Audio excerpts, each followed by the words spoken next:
Salve, salve galera!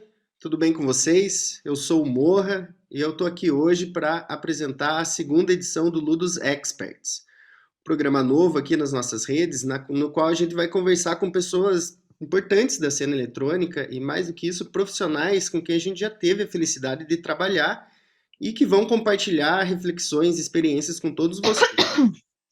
Para saber mais sobre o projeto, assista o primeiro capítulo, a gente falou mais sobre ele, sobre a nossa ideia por trás disso. Mas, sem mais delongas, então, vamos agilizar aqui e chamar o nosso convidado. Alguns conhecem ele aí como Lúcio, Elcio, L underline, mas vou chamar aqui ele pelo nome de nascença, que é o que eu acho que ele gosta. Ah, Laércio, tudo bom? tudo bom, e você, Morra? Muita saudade. Me chamam até de Laercinho também, na minha família, de lá, de lá. Mas também tem Elcio, Elceira, tem de tudo. Tem de tudo, né? O importante é não me xingar. Legal. Por aqui tudo bem também, né? Estamos aí nesse momento de pandemia, buscando compartilhar nossos conhecimentos e a gente chamou aqui hoje para falar sobre essência. E eu vou deixar você definir o termo para a galera. Então, o que que você definiria como a essência, seja do núcleo, de uma label, do artista, enfim, de alguém que faz Uhum. parte desse universo? É lembrar que muita gente busca, né, desde o começo da sua carreira ou da sua vontade de desenvolver-se artisticamente, que muitas pessoas já buscam ter uma identidade ou uma essência ou aquilo que lhe caracteriza para o público de maneira geral. Eu acredito muito em relevância, né? Então, um trabalho de relevância, ele se faz muito com o tempo. Então, a questão da essência ou da identidade, elas muito se associam também com a permanência das coisas, né? Com o tempo de trabalho, que fazem com que as coisas acabem se repetindo, entre aspas, né? O artista aparece mais vezes, o artista aparece mais vezes, e o público começa a acessar mais ações artísticas dessa pessoa. Eu acredito muito que as pessoas devem insistir, sim, né, naquilo que elas gostam de escutar, naquilo que elas gostam de produzir e insistirem nisso.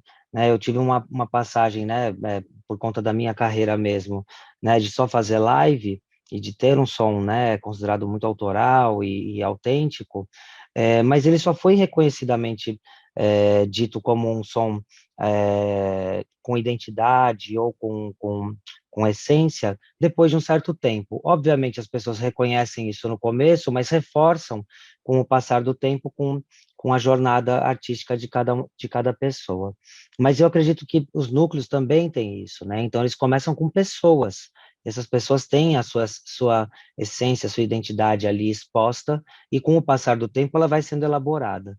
Né? Então, tem exemplos da Caps Lock, da Mamba Negra, né? O próprio clubes como o Clube The Edge, o Arung, que foram se reformulando, mantendo uma identidade, né? Apesar das modificações, das mudanças.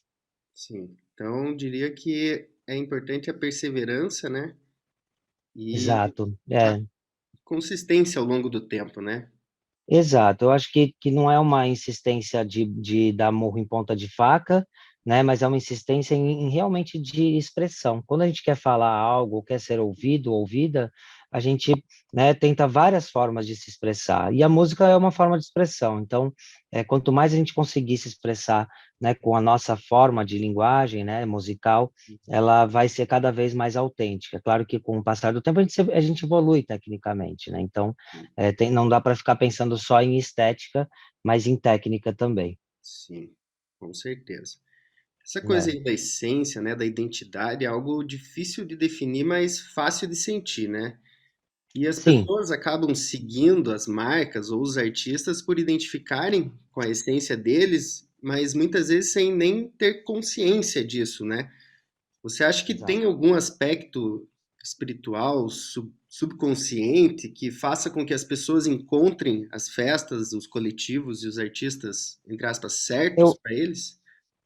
eu imagino que a gente é multifatorial, né? É uma situação complexa, né? Então, tem desde os fatores biológicos da audição mesmo, das questões físicas, né, ou as questões, né, corporais, né, da dança, quem sabe, representadas visualmente também.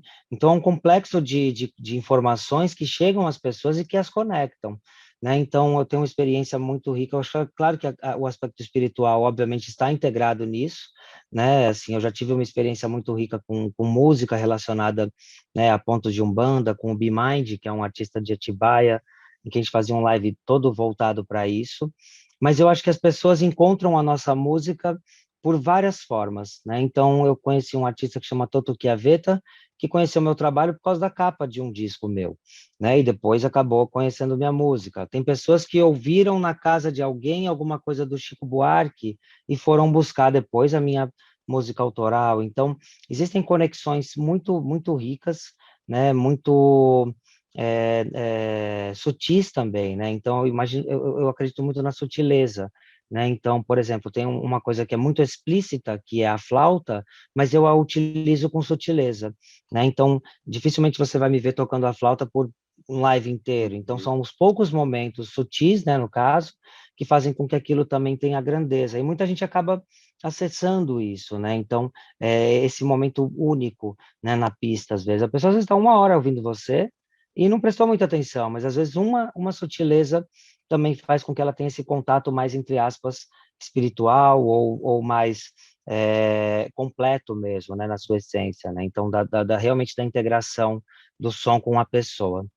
Sim, e para saber, né, essa medida e esse momento, o importante seria ouvir a intuição, não é mesmo?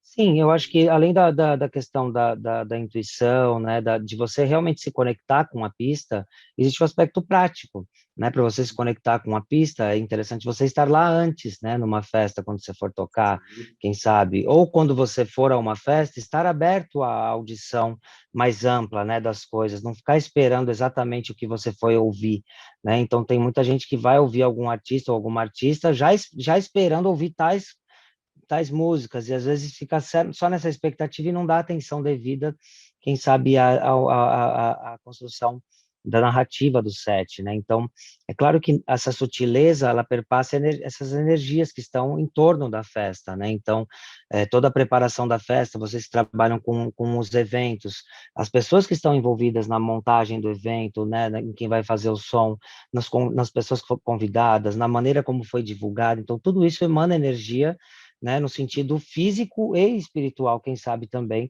para aquelas pessoas que gostam de acessar isso, né? É um ritual, pensar na festa como um ritual, né, que tem lá sequências de eventos, tem rituais ou mini rituais dentro desse ritual maior, né? Então tem várias coisas que a gente pode pensar e se conectar dessa forma, entender a festa como um ritual é um passo que a gente pode dar de interpretar isso como um aspecto muito importante, né? Que tem maneiras de se comportar, que tem maneiras né, de você chegar e de sair, então tem um ritual muito bacana para se pensar ali.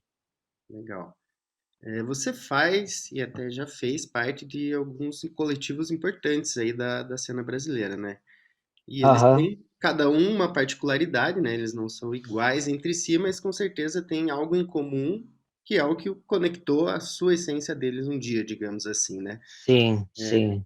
Fala pra gente um pouco sobre isso, assim, sobre esses projetos, sobre sua relação com Aham. eles. Bom, em São Paulo, né, a minha atuação basicamente foi em São Paulo, depois, né, se expandiu para o Brasil todo, né, e também em outras partes do mundo, mas em São Paulo, eu fui clubber primeiro, né, então gostava muito de ir ao DE, de ir às festas que tinham, era muito mais clube, né, na época que eu comecei, que foi 2003, mais ou menos, que eu comecei a sair, assim, como clubber, e logo depois começaram algumas festas, né, a Voodoo Hop começou a aparecer, Calefação, Tropicals, aí, né, outras pessoas que trabalhavam também com a Voodoo Hop fizeram suas festas, como a Caps Lock, a Mamba Negra, né, que é a Cachu, a Laura na Mamba Negra e o Tessuto na Caps Lock, e depois outros núcleos, né, a gente tem a Caldo, que é uma festa de rua muito legal de house.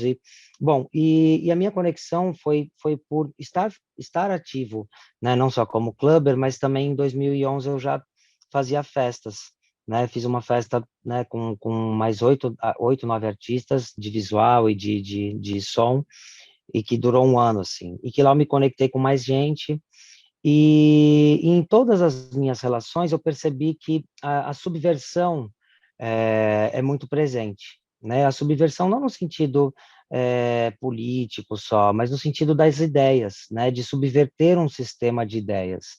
Então, quando a gente pensa no clube, o clube de dança, né? Então, o clube de música, né? O The Edge, na época tinha o Vegas, tinha o Lavier também, né? Então, tinham vários clubes que a gente pode citar aqui, mas que subverteram o sistema do que era, né, o clube, né? O clube de você ter um Uhum. sistema social de ir lá, sei lá, nadar ou fazer um esporte, mas era um clube de outro sistema. E aí, quando vocês têm as festas off-clubs, né, ou fora dos clubes, em ocupações, em espaços que não são utilizados, ou em espaços públicos que são pouco utilizados, a subversão está presente também. Por sorte, né, e eu acho que isso é uma questão que a gente pode destacar muito aqui na nossa conversa, que as pessoas conectadas, elas geram muitas coisas novas, né, novidades que sozinhos a gente não faria. Parece clichê, parece Uhum. coaching, mas não é, né? Então a Caps Lock é o tessuto, né? Quando a gente pensa na festa, no projeto, na linguagem, em toda a estética proposta.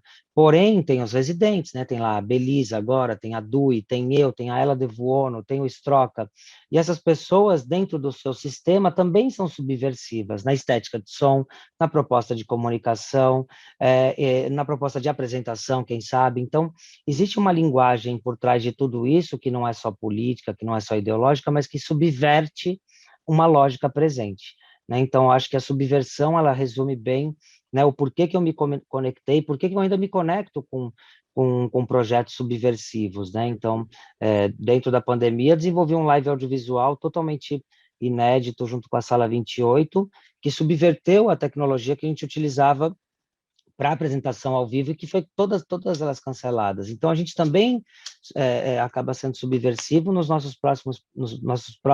próprios projetos, né? Mas eu Uhum. acho que é isso. Não, bem legal. E assim, para quem conhece teu trabalho, é talvez bem claro isso, né? É, Dá para ver, você é um artista que a gente vê que é exatamente o que é a música, o que é a sua presença nas redes sociais. E isso exato. também é uma chave para dar certo, né? Não tentar criar um personagem que você não é, né? Não vai dar conta, né, às vezes, de sustentar.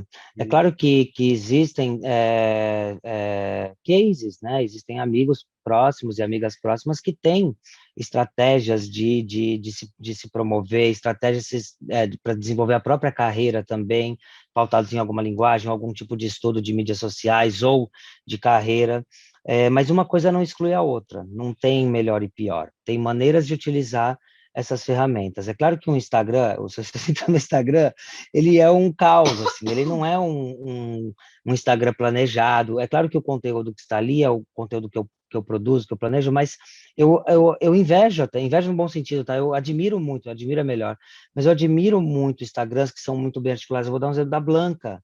Que Uhum. coisa mais linda, é artístico aquilo também. Então, olha só, ela não fica refém daquilo, ela produz um elemento Uhum. artístico maravilhoso, né, de foto, de combinação de imagens e tudo mais, que faz com que aquilo lá seja a definição da Blanca, porque a Blanca também é assim. Ela é detalhista, ela é artista, né, faz a própria arte visual dos discos, então é legal pensar em como que a gente consegue ser representado de forma genuína, às vezes utilizando da ferramenta de uma forma mais profissional, mais elaborada, e às vezes não, né? Mas uma coisa não quer dizer que é melhor ou pior do que a outra, mas são nesse momento de pandemia, essenciais para a nossa promoção. Né? O Instagram hoje é a minha principal plataforma, né? Além das plataformas de venda de música, para eu conseguir mostrar meu trabalho para as pessoas. Né? Então, eu me preocupo muito com o Instagram, faço um estudo do meu próprio Instagram para ver o que funciona mais. Agora, meu Stories está uma bosta, assim, se eu puder falar, está horrível. Eu tenho mais views e mais likes e comentários de interação no meu feed do que no Stories. E eu já tive ao contrário, de ser 10 vezes mais no Stories do que no feed. Uhum. Então, esse movimento, ele é incessante, né? São as plataformas de comunicação que a gente tem, elas envolvem, obviamente, né, o nosso eu, a nossa autenticidade, a nossa genuinidade, mas a gente tem que também, se utilizar bem, não vai fazer mal, né? É, exatamente, né? Tá aberto ao que possa ser uma boa estratégia, que às vezes você pensa, nossa, É, eu não vou fazer isso. Cara, por quê, né? Exato. É, às vezes pode ser legal, pode ser Sim. legal. Bom, a minha próxima pergunta você já meio que respondeu no começo, mas eu vou puxar de novo a questão do Tá? passar do tempo, né? Você acha que Aham. essa essência ela pode ser transmutada com o tempo? Ou a pessoa ela Ah, tem sim. que ter uma certa fidelidade às raízes? Como que as pessoas vão lidar com o envelhecimento, né? Porque ao mesmo tempo que você consegue Aham, experiência, contatos, você aham. começa a ter menos energia, você começa a, de repente, ter que focar em Sim. outras coisas. É. Eu acho que se a gente pensar por um aspecto de que há, obviamente, né, oscilações, né, de movimento mesmo, principalmente por causa temporal, mas também há a questão de pensar no crescimento diagonal, mas não muito inclinado. Então, eu acredito muito na temperança, né, que seria você, por exemplo, eu quero morrer crescendo. Então, a pessoa assim, ele estava no auge. Eu sempre vou tentar estar, né, melhorando, né? Então, a ideia de progressão harmônica, orgânica, sem muitos saltos. Pelo menos na minha carreira, não tive tantos picos assim. Eu tenho um exemplo, por exemplo, do EBA, né, que é também uma carreira sólida, assim, que você vai Uhum. vendo a evolução dessa pessoa aos poucos e sem muito alarde, mas sempre com relevância, sempre com um projeto legal, sempre com uma coisa bacana. A Ana também. A Ana, é claro, mas ela estourou. Não, ela tem 20 anos de carreira, né? Então, olha só o processo que ela teve, né? Uhum. E hoje ela continua com projetos novos, hoje de meditação e outras coisas mais que ela está fazendo, que são interessantes durante a pandemia. Então, eu penso muito nessa progressão diagonal, sem estar muito inclinada, assim, sem muito pico, assim, porque Sem forçar a realmente barra, né? eu imagino que uma pessoa que pegue um pico, né, um estouro de carreira e que pegue, sei lá, tipo, 4 gigs na semana por um ano, né, assim, o Gui Borato ele já passou, acho que foram 200 e poucas gigs ou 200 gigs em um ano, né, num período lá que ele lançou, acho que Promofobia, alguma coisa assim. Isso acaba com a pessoa, assim, né? Então desgasta. Hoje ele tem uma rotina mais equilibrada no sentido disso, né? Então eu sei que eu estou falando da carreira de outras pessoas, mas a ideia é de que eu tenha essa proximidade para poder dar como exemplo para as pessoas que estão ouvindo, né? Então, São é pessoas pensar tudo, né? organicamente, assim. É claro que tem as questões, né, da festa, mas dá para se ter temperança na festa. Você vai em 2 festas no fim de semana, você precisa se matar na primeira? Não,